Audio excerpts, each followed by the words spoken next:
Hello, bachcho. Let's read this question. So this question says, what is the potential energy of a soap film formed on the frame of area 4 into 10 to the power minus 3 meter square? If the area of the film is reduced to the half, what will be the change in potential energy? Okay, surface tension आपको देखिए given कर रखा है. Alright. तो potential energy of the soap film बतानी है. ठीक है. If the area of the film is reduce, अगर हमने एरिया को रिड्यूस कर दिया तो चेंज कितना आएगा वो भी बताना है. ऑलराइट. तो देखिए बच्चों, इस क्वेश्चन का की कॉन्सेप्ट है, आप सरफेस एनर्जी लिख लीजिए. क्या लिख लीजिए? The key concept of this question is the surface energy. Surface energy क्या हो जाएगा इस क्वेश्चन का? आपको यहाँ से की कॉन्सेप्ट हो जाएगा. अब बच्चों देखिए, सरफेस एनर्जी को हम यहाँ पर कैलकुलेट कैसे करते हैं? सरफेस एनर्जी को देखिए हम यू से रिप्रेजेंट करते हैं. ये होता है आपका सरफेस टेंशन इनटू एरिया के इक्वल. किसके इक्वल होता है आपका? Surface tension into area. ठीक है. ये सोप फिल्म बननी है. क्या बननी है आपकी? सोप की फिल्म बननी है. ठीक है. तो देखिए बच्चों, अगर हम इसकी यहाँ पर से टोटल एनर्जी कैलकुलेट करेंगे, वो two times the surface tension into area के इक्वल. देखिए बच्चों, टू का क्यों हम यहाँ पर यूज कर रहे हैं? क्योंकि देखिए आपकी मान लीजिए कोई ऐसे एरिया था. मान लीजिए आपके पास देखिए ऐसा कोई कार्डबोर्ड, कार्डबोर्ड नहीं बोलेंगे, एक फ्रेम है, एक रेक्टेंगुलर फ्रेम है. फ्रेम मतलब बीच से एम्प्टी है. ठीक है. This is a rectangular frame. इस रेक्टेंगुलर फ्रेम को आपने पकड़ा और किसी सोप के सॉल्यूशन के अंदर डाल दिया. किसमें? सोप के सॉल्यूशन के अंदर डाल दिया. फिर बाहर निकाला. तो इसमें देखिए यहाँ पर ऐसे फिल्म बन जाएगी. ठीक है.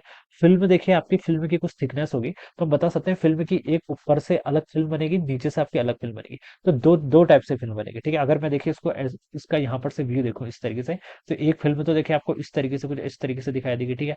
ये बहुत ही इस तरीके से दिखाई देगी. ठीक है. तो एक फिल्म आपकी यहाँ पर बननी है, एक फिल्म आपकी इस साइड पे बननी है. अगर मैं इसको थोड़ा मैग्नीफाइड करके देखूँ इस साइड को, तो मुझे ऐसे दिखाई देगा. ठीक है. इस साइड से अगर कोई पर्सन देख रहा होगा, ठीक है, तो उसको व्यू ऐसे दिखाई देगा. तो इसलिए हम क्या करते हैं, जो सरफेस एनर्जी यहाँ पे लिखते हैं, वो टू साइड की लिखते हैं. ठीक है. पहले हमने एक साइड की कैलकुलेट कर ली, उसको टू से मल्टीप्लाई कर दिया. This will be the total surface energy. ठीक है.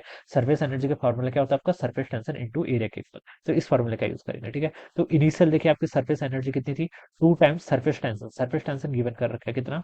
40 into 10 to the power -3 Newton पर मीटर के इक्वल. ठीक है. इंटू इसका एरिया. एरिया देखिए क्या बोल रखा है?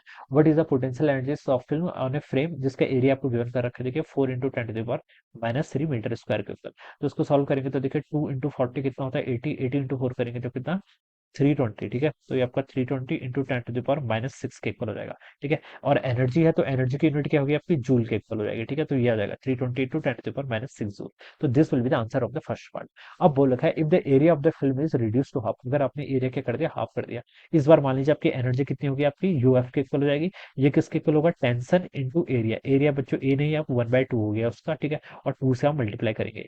तो यही देखिए, इस टर्म को आप क्या कर लीजिए? 2 से मल्टीप्लाई कर लीजिए. ठीक है. कितने से? 2 से, सॉरी, डिवाइड कर लीजिए. तो ये अगेन कितना जाएगा? 160 into 10 to the power -6 joule के इक्वल आ जाएगा. ये आ जाएगा. This will be the final. और ये आपने क्या निकाल लिया यहाँ पर? इनिशियल निकाल लिया. ठीक है. हमसे बोल रखा है चेंज कितना हुआ है, हमें क्या बताना है यहाँ पर? चेंज की वैल्यू बतानी है. ठीक है.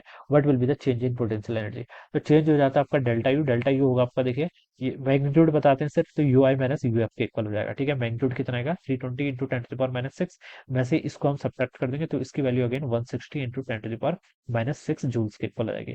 सो this should be the answer. ये क्या होना चाहिए बच्चों? इस क्वेश्चन का आपको यहाँ से आंसर हो जाए. This will be the change. ठीक है. तो ये क्या जाएगा आपका? चेंज. यही हमसे पूछा था. तो दो पार्ट पूछे थे. पहले हमसे पूछा था this is the answer of the part first. ठीक है.